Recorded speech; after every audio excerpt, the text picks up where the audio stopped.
kinerja guru, pengelolaan kinerja guru ini sebenarnya teman-teman bukan hanya permasalahan yang ada di Indonesia ya teman-teman. Ini juga apa namanya isu global, isu dunia gitu ya. Mungkin teman-teman eh, saya follower Instagramnya akun Idutopia. Idutopia ini adalah salah satu akun Instagram yang banyak berbagi tentang pendidikan dunia. Salah satu postingannya ada konten Idutopia yang memperbincangkan tentang bagaimana mengevaluasi kinerja guru atau sistem bagaimana mengelola kinerja guru. Ini lumayan banyak dan sangat banyak komentar dan diskusi yang mana ini ramai dibicarakan gitu ya. Artinya permasalahan ini bukan hanya terjadi di Indonesia, eh, di berbagai negara pun terjadi. Bagaimana mengelola, bagaimana apa namanya merefleksikan kinerja layanan kepada murid-murid kita, gitu ya. Artinya kita di sini jangan khawatir ini bukan hanya di tempat kita gitu ya. Ini juga jadi isu global gitu. Gini teman-teman, sebenarnya transformasi pengelolaan kinerja guru dan kepala sekolah ini bukan berasal dari apa namanya ide atau ini adalah kolaborasi gotong royong semua gitu ya. Memang pengelolaan kinerja ini bukan hanya baru saja ya Bapak Ibu. Kita sebagai pelayan publik, kita sebagai yang tentunya melayani masyarakat, melayani murid, melayani warga, sebenarnya kinerja kita itu selalu dikelola gitu ya, selalu direfleksikan, selalu dievaluasi sejak dulu sampai sekarang. Tapi memang pengelolaan ini dari sepanjang zaman selalu ada inovasi, selalu ada transformasi dari refleksi-refleksi pada tantangan pengelolaannya. Artinya apakah ini bisa efektif untuk mencapai tujuan untuk memuaskan layanan kita kepada masyarakat? Bagaimana apa yang dirasakan masyarakat ini juga bahan eh, refleksi pengambil kebijakan untuk melakukan perubahan-perubahan menghadapi tantangan atau masalah yang ada. Nah, ini memang sebenarnya berawal dari apa namanya harapan dari Presiden Joko Widodo eh, yang mana eh, transformasi pengelolaan ASN ini dicanangkan salah satunya yang diawali oleh Kementerian Pan-RB dan melakukan transformasi pengelolaan kinerja yang diatur pada Permen Pan-RB nomor 6 tahun 2022. Ya, ini sudah dimulai dengan Permen Pan-RB tentang pengelolaan kinerja pegawai aparatur sipil negara. Ini menyentuh semua ASN-nya, Bapak Ibu, bukan hanya guru, bukan hanya pendidik, eh, apa namanya, tenaga administrasi, pelayan publik, kemudian pegawai struktural, semuanya juga dikelola dengan payung hukum Permenpan RB ini yang di nomor 6 tahun 2022. Nah, ini yang tentunya kemarin Bapak Ibu ada mengenal ataupun sudah mengotak-atik satu platform, itu platform My SAPK atau My ASN, yang mana ini adalah bentuk aktualisasi daripada sistem pengelolaan kinerja pegawai aparatur sipil negara ya, Bapak Ibu. Nah, yang untuk spesifikasinya, yang tentunya ASN juga ada bermacam-macam ya Bapak Ibu, ada struktural dan juga ada fungsional. Nah, di tahun 2023 Permen Pan RB juga sudah menerbitkan yang mengatur tentang jabatan fungsional gitu ya. Mungkin guru masuk ke sini nih. Karena guru adalah apa jabatan fungsional gitu, pegawai fungsional. Nah, kemudian di tahun 2023 Kemendikbudristek melalui Dirjen GTK memandang ini perlu panduan teknis agar kontekstualisasi ini agak lebih spesifik pada bidang pendidikan. Sehingga diterbitkan Dirjen GTK nomor 7607 garis miring B titik B1 di tahun 2023 ya, tentang panduan pengelolaan kinerja guru dan kepala sekolah melalui platform Merdeka Mengajar. Yang mana di awal tahun 2024 ini kita bersentuhan dengan platform tersebut. Artinya segala sesuatu yang diatur pada platform itu, pada fitur pengelolaan kinerja, itu merupakan aktualisasi daripada Perderjen GTK ini. Bagaimana apa namanya eh, variabel yang dikelolanya, baik itu RHK-nya, baik itu eh, apa namanya rubrik penilaiannya ini diatur dalam Perdirjen GTK ini. Perdirjen GTK tentang petunjuk teknis pengelolaan kinerja guru dan kepala sekolah. Nah, yang mana ini adalah merupakan semangat transformasi pengelolaan kinerja guru dan kepala sekolah untuk peningkatan layanan, gitu ya. Harapannya ini usaha kita bersama untuk sama-sama meningkatkan layanan kita kepada anak didik kita. Nah, ini Bapak Ibu, mengapa sih perlu transformasi pengelolaan kinerja guru dan kepala sekolah gitu ya? Yang mana ini sebenarnya transformasi ini selalu dilakukan dan ini bukan tujuan gitu ya. Dan kita melihat setiap mungkin ganti menteri, ganti kebijakan gitu ya, kita melihat seperti itu, atau ganti apa namanya, ganti kabinet atau ganti presiden, ganti kebijakan, kita melihat seperti itu. Tapi sebenarnya bukan itu ya alasannya ya Bapak Ibu, bukan bukan ganti pemimpinnya yang membuat transformasi ini ada gitu ya. Sebenarnya tujuan besar daripada transformasi ini adalah eh, transformasi pembelajaran atau perbaikan pembelajaran. Ini adalah tujuan besarnya. Perubahan pengelolaan kinerja ini hanyalah cara gitu, salah satu cara gitu ya. Harapannya cara ini dapat mewujudkan mewujudkan perubahan pembelajaran atau perbaikan pembelajaran yang berdampak kepada murid-murid kita. Gitu ya. Ini sebenarnya semangat utamanya. Kemudian, dan ini juga merupakan kolaborasi semua ya, baik itu pemerintah daerah yang mana kita yang di bawah naungan pemerintah daerah, yang terutama ada di pemerintah kabupaten atau kota, dan juga ada di pemerintah provinsi.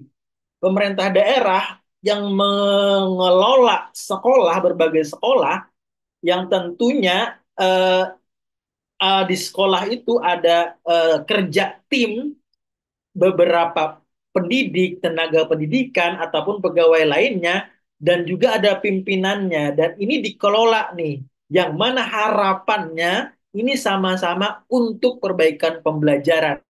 Pemerintah daerah juga berharap itu juga. Ini juga harapan dengan pengelolaan ini ada perbaikan pembelajaran dan ada peningkatan kinerja dan ada peningkatan dampak yang dirasakan oleh murid-murid kita.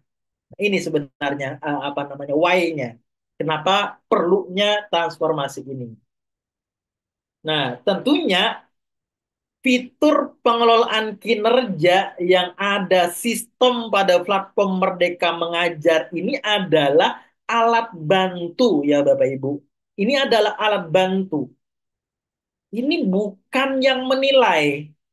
Kinerja Bapak Ibu bukan dinilai oleh robot. Kinerja Bapak Ibu tidak dinilai oleh PMM. Kinerja Bapak Ibu tidak dinilai oleh platform. Kinerja Bapak Ibu tidak dinilai oleh aplikasi gitu ya. Ini hanya adalah alat bantu. Alat bantu untuk mengelola kinerja kita.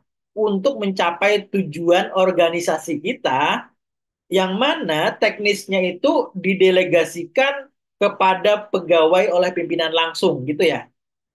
Untuk guru kewenangannya itu dinilai oleh pimpinannya itu kepala sekolah, itulah yang berwenang untuk menilainya, yang dibantu oleh alat bantu platformnya ini, gitu ya. Hanya tidak ada apa sistem yang otomatis menilai sertifikat Bapak Ibu, yang otomatis akan menilai apa namanya perilaku Bapak Ibu, yang akan menilai laporan Bapak Ibu. Itu bukan sistem, bukan aplikasi yang menilai. Itu hanya wadah atau sarana kita atau alat kita untuk mendokumentasikan itu. Penilai utamanya adalah pimpinan. Untuk kepala sekolah dinilai oleh eh, kepala dinas pendidikan yang mendelegasikan untuk teknisnya itu kepada tim yang terdiri daripada pengawas sekolah. Itu yang akan menilai kinerja Bapak Ibu, gitu yang akan mengelola, gitu ya. Gini Bapak Ibu ya, eh, paradigma pengelolaan transformasinya itu seperti ini ya. Saya melihatnya gitu ya Bapak Ibu. Dulu kita paradigma pengelolaannya itu adalah di warna merah dan warna abu-abu ini, gitu ya. Di warna merah dan warna abu-abu ini. Sekarang paradigmanya pengelolaan kinerjanya adalah yang berwarna biru, gitu ya. Dulu eh, pola berpikirnya kinerja kita dikelola itu untuk mengendalikan, agar kita tuh kerjanya benar gitu ya, tidak menyimpang, tidak salah aturan, tidak sesuai prosedur itu dengan yang tentunya kita dikendalikan, kita harus kerjakan ini, kita harus kerjakan itu, kita harus apa namanya lengkapi ini, kita harus lengkapi itu, dan tentunya dengan paradigma pengendalian ini itu yang diharapkan perilakunya itu adalah patuh.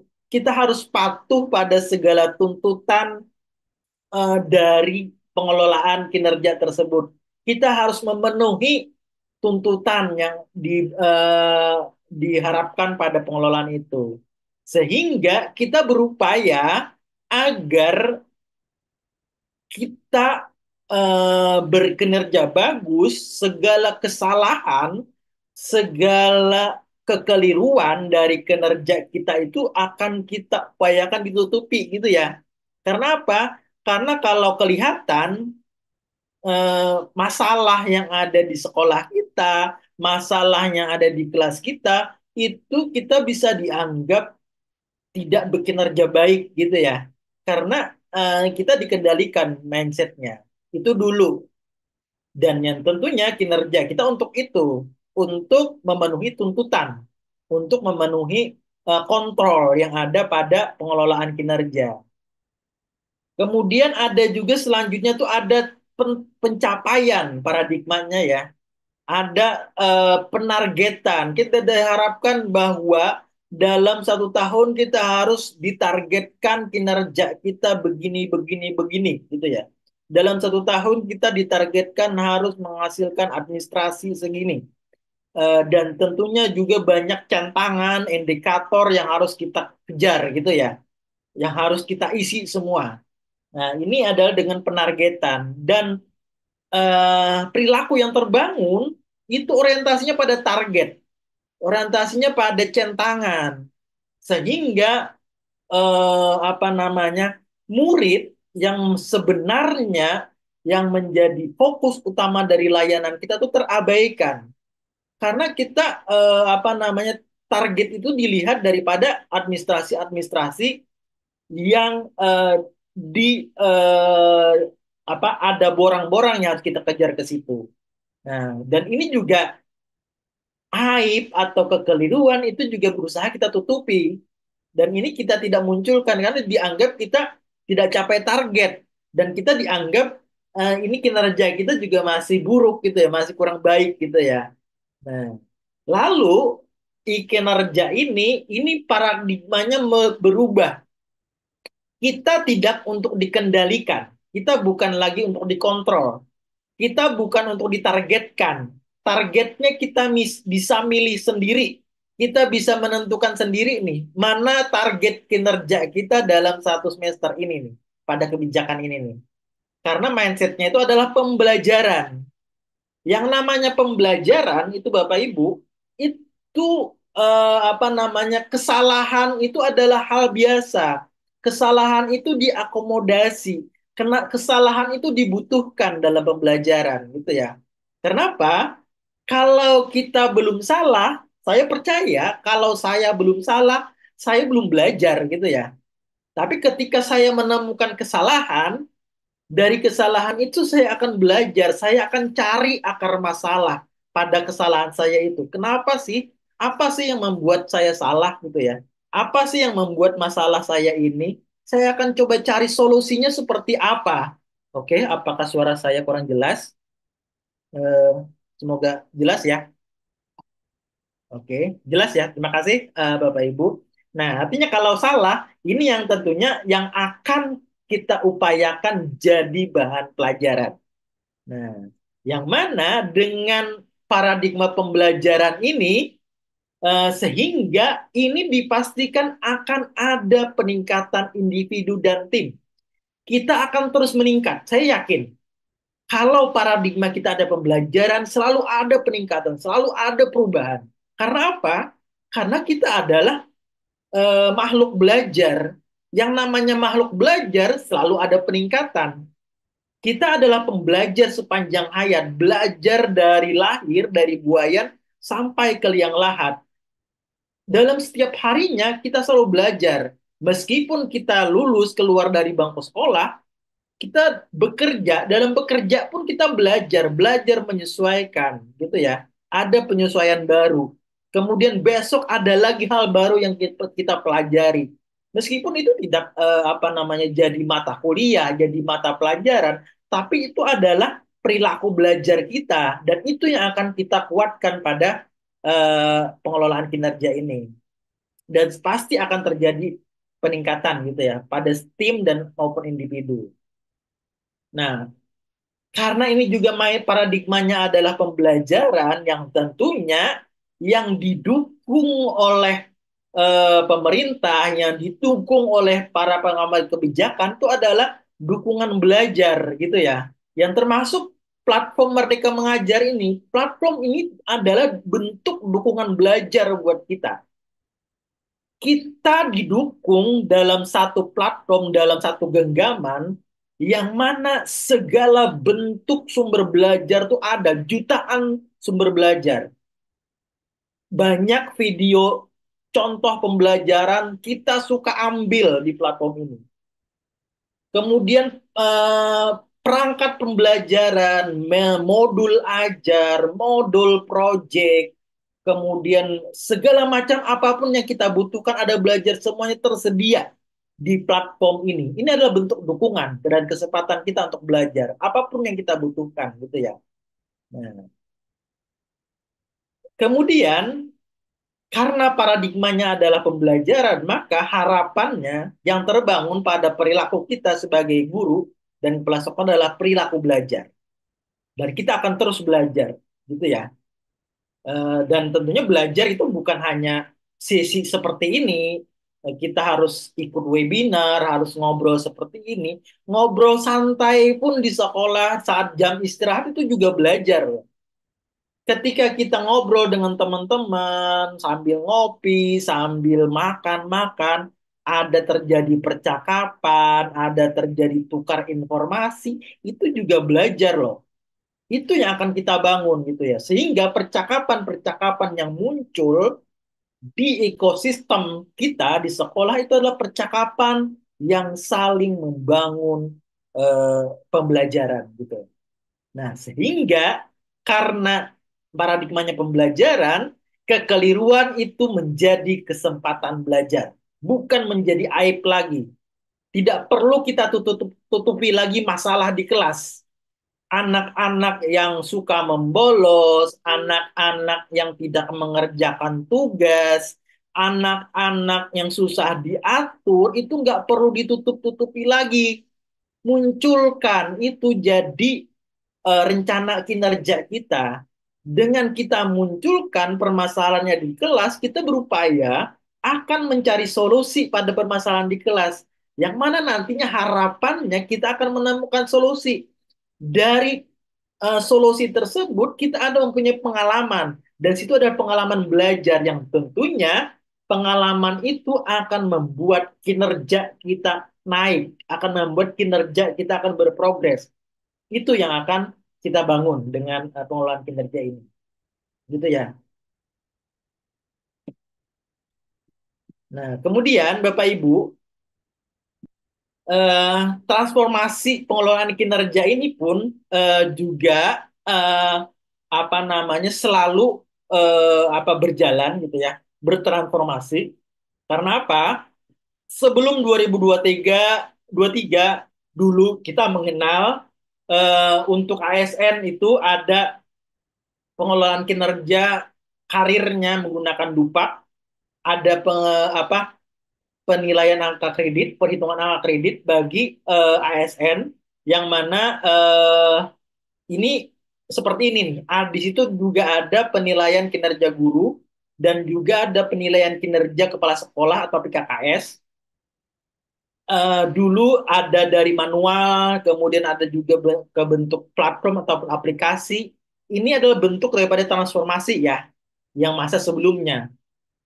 Memang tantangan ada dan juga banyak gitu ya, dan ada tumpang tindih indikatornya gitu ya. Banyak PKG, kemudian SKP dan segala macam saling tumpang tindih gitu. Dan itu merupakan tantangan dan yang tentunya kinerja kita terus eh, kita upayakan agar kinerja kita ini bisa bisa terus berdampak kepada layanan untuk murid-murid kita. Nah, kemudian di tahun 2023, Dupak sudah dihapuskan oleh Kemenpan RB dan menggunakan SKP yang disusun sendiri, gitu ya. Artinya kita bikin SKP aja, kita hanya bikin SKP, sasaran kinerja oleh Kemenpan RB. Kita nggak perlu lagi nyusun Dupak untuk naik pangkat, gitu ya.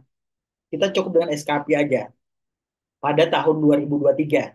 Dan ini kemarin juga menggunakan aplikasi e-kinerja yang dari Permenpan RB dan juga ada aplikasi yang mungkin dari masing-masing daerah untuk menyesuaikan kebutuhannya, ada juga per daerah ada macam-macam tuh bentuk platformnya, dan juga ini masa transisi banyak tantangan juga dan banyak indikator yang belum kontekstual gitu, yang banyak indikator yang nggak sesuai dengan sekolah kita, banyak indikator yang tidak sesuai dengan eh, apa kebutuhan kita sebagai guru. Nah, kemudian di eh, tahun setelah 2023 ini, sekarang yang tentunya apa namanya setelah 2023 ini kita sudah mulai disediakan nih dan terintegrasi dengan rapor pendidikan, yaitu pengelolaan kinerja platform Merdeka Mengajar. Dan ini nyambung satu data dengan rapor pendidikan gitu ya.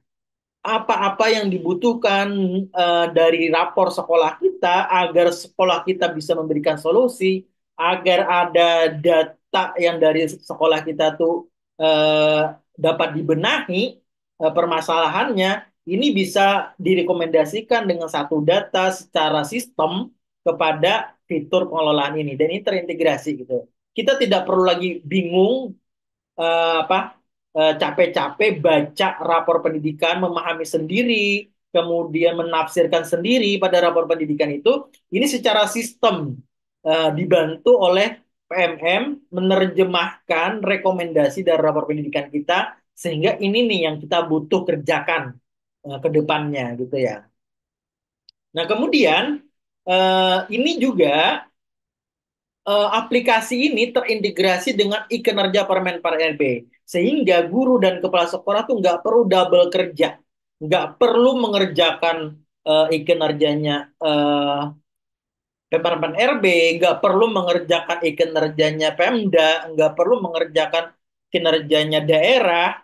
Ini cukup mengerjakan pengelolaan kinerjanya di satu platform, yaitu PMM. Dan ini bisa digunakan oleh semua, bisa digunakan oleh pemerintah daerah, untuk pelaporan kinerjanya, baik itu kebutuhan untuk pembayaran tunjangan di daerahnya. Kemudian juga ini juga bisa digunakan oleh Permenpan RB, oleh Menpan RB gitu ya untuk mengelola kinerja ASN gitu ya. Dan seluruhnya bisa menggunakan dengan satu data, dengan satu platform gitu dan terhubung semuanya. Dan apakah tantangan dan masalah itu hilang dengan ini? Memang tidak bisa hilang. Masalah itu pasti ada gitu ya. Yang namanya hidup itu pasti ada masalah gitu ya. Kalau mau hidup tanpa masalah, mungkin dengan menyelesaikan masalah tanpa masalah, mungkin dengan ini ya pegadaian ya. Mungkin bukan ya Bapak Ibu. Ya mungkin begitu kita tidak hidup lagi, mungkin kita tidak akan punya masalah gitu ya. Selama kita hidup pasti ada masalah. Yang terpenting adalah ketika kita menemukan masalah, ketika kita menemukan tantangan, yuk ini kita jadikan bahan belajar kita. Ketika ini menjadikan bahan belajar dan kita bermindset pembelajar, segala tantangan, segala permasalahan itu tidak akan pernah jadi penghalang, akan tidak pernah menjadi batu sandungan bagi kita. Bahkan ini akan menjadi batu loncatan bagi kita untuk maju ke depannya.